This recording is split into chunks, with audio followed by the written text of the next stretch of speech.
का सबसे बड़ा Ramzan shopping hub Madina market अब खुल चुका है।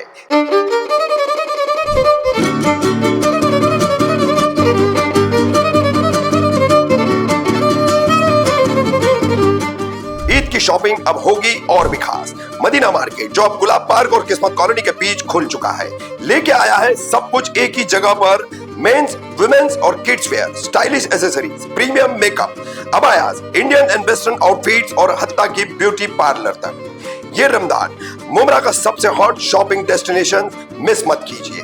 मदीना मार्केट गुलाब पार्क पर आए और अपनी ईद शॉपिंग को एक नया ट्विस्ट दे। बेस्ट डील्स और लेटेस्ट ट्रेंड्स के साथ आपका इंतजार हो रहा है। भारत विरोधी और पाकिस्तानी समर्थन में नारे लगाने के आरोप में मालवन में तोड़ा गया था किताबुल्लाह का मकान और दुकान। सुप्रीम कोर्ट ने मालवन नगर परिषद के मुख्याधिकारी को भेजा नोटिस।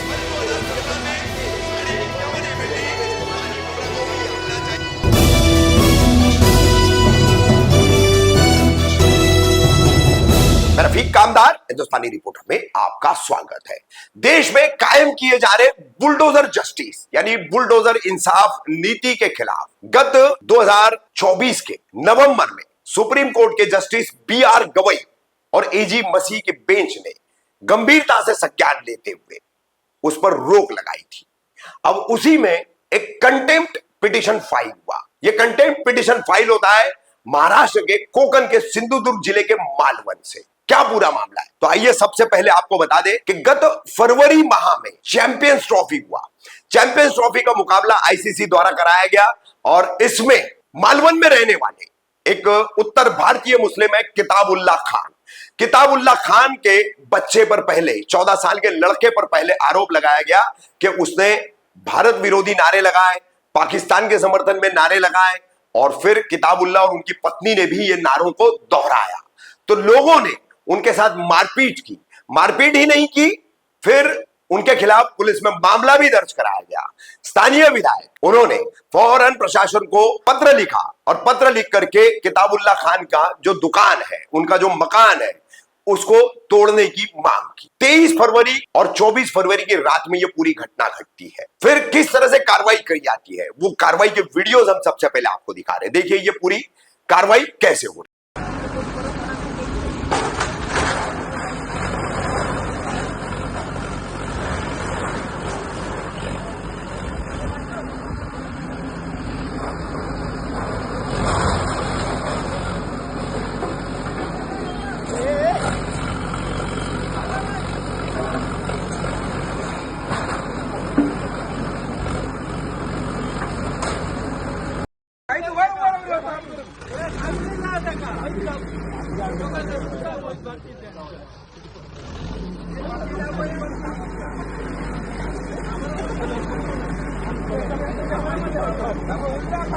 मधी पहिला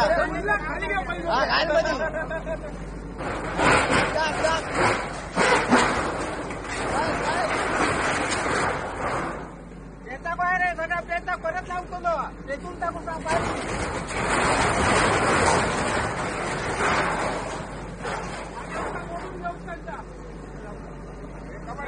कबार घे योगी तो माणूस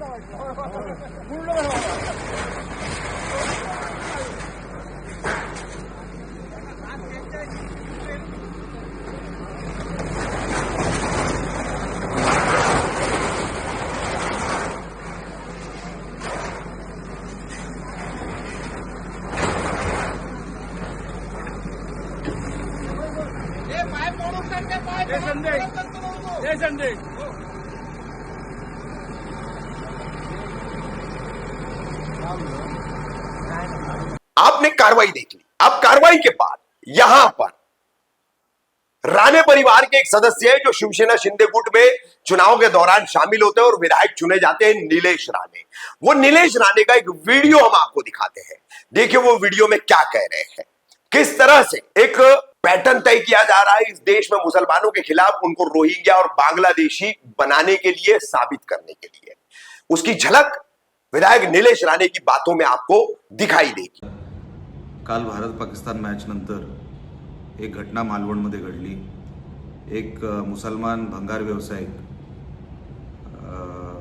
हा भारतविरोधी घोषणा देताना नागरिकांनी पकडलं, त्याला चोपलं आणि मग पोलिसांच्या हातात दिलं.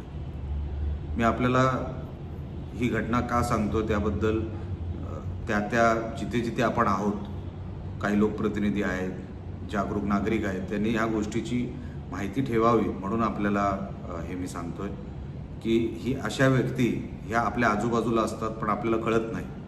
त्यांचा खरा रंग काय आहे, तो त्यांचा हेतू काय हे आपल्याला अशा काही घटना होईपर्यंत कळत नसतात.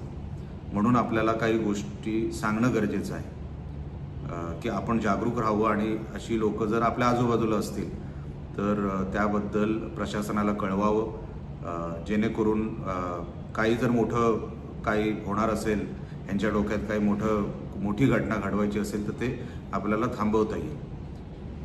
एक म्हणजे हा सांगतोय की हा UPचा आहे पण UPचा ॲड्रेस देत नाही.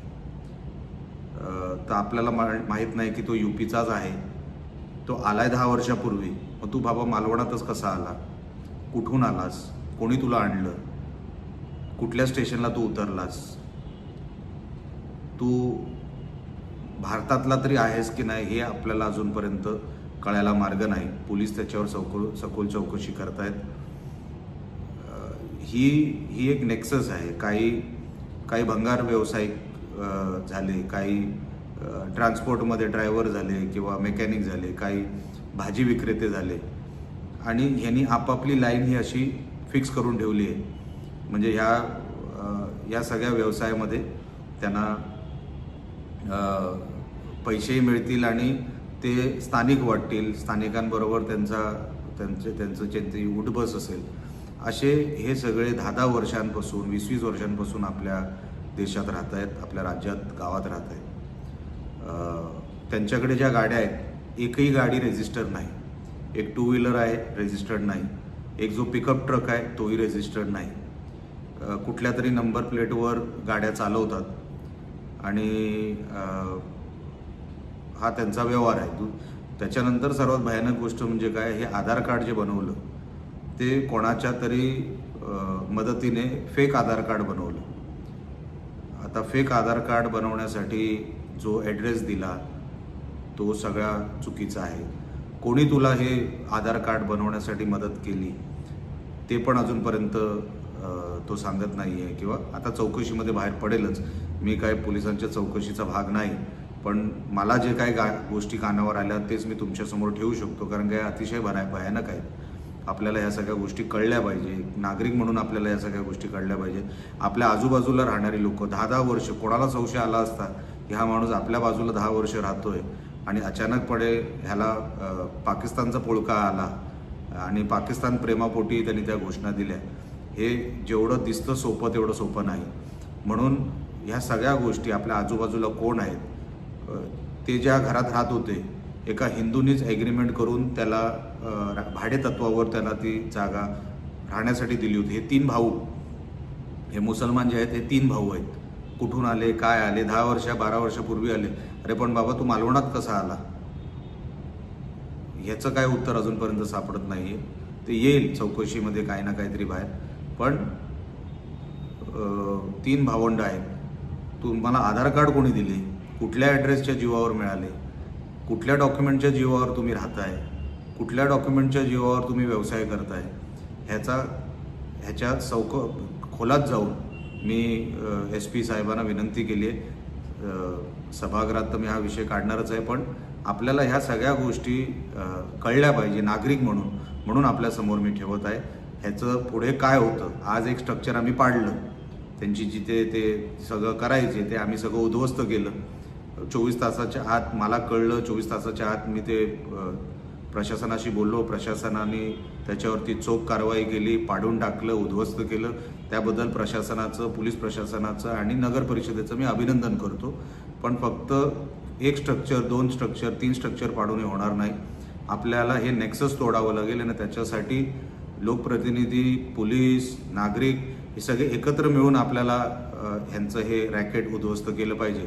यासाठीच मी आपल्या अब ये 23, 24 फरवरी, 25 फरवरी की पूरी घटना, इस मामले में किताबुल्लाह खान सीधा अपनी वकील फौजिया शकील के जरिए कंटेम्प्ट प्लिया में जाते हैं, यानी अदालत के अवमानना करने के मामले की एक याचिका जो है वो सुप्रीम कोर्ट में दायर करते हैं, जो कि पहले से ही सुप्रीम कोर्ट ने स्थगित कर रखा है। Justice B R Gavai, justice A G Masih, खास करके जस्टिस बी आर गवई जो कि काफी सीनियर जज है सुप्रीम कोर्ट के, उन्होंने इस तरह की कार्रवाइयों पर सवाल उठाते हुए जमीयतुल उलमा हिंद और अन्य की जो याचिकाएं थी उस पर सुनवाई करते हुए ये रोक लगाई थी। तो उसी में इंटरवेन करते हुए कंटेम्प्ट पिटीशन जो है किताबुल्लाह खान की ओर से वकील फौजिया शकील द्वारा दायर की जाती है और 24 मार्च को उस पर सुनवाई होती है। अब इस सुनवाई में क्या सामने आता है इस तोड़ू कार्रवाई को लेकर के? अब किताबुल्लाह खान ही नहीं, उनके भाई का मकान भी तोड़ दिया जाता है, उनकी गाड़ी को भी नुकसान पहुंचाया जाता है। कुल लगभग किताबुल्लाह खान का 15 लाख का नुकसान होता है, क्योंकि कार्रवाई के बाद उनकी दुकान का और मकान का जो सामान रहता है वो लोग लूट लेते हैं। अब पूरी घटना कैसे घटी? 23 फरवरी और 24 फरवरी की रात में तो किताबुल्लाह खान का 14 साल का लड़का घर से कुछ दूरी पर एक शराब की दुकान है, उसके करीब में एक जनरल स्टोर है, वहां चिप्स खरीदने जाता है। तो वहां पर तो शराब पिए हुए लोग जो है जब ये देखते हैं कि मुस्लिम लड़का है तो उसके साथ जो है मुसलमान होने के कारण मारपीट करते हैं। बहरहाल लड़का घर लौटता है तो माँ बाप उसको शांत कर देते हैं, मामले को शांत रखने के लिए कि ताकि बात आगे ना बढ़े और उन्हें कोई ज्यादा इस मामले में तकलीफ ना पहुंचे।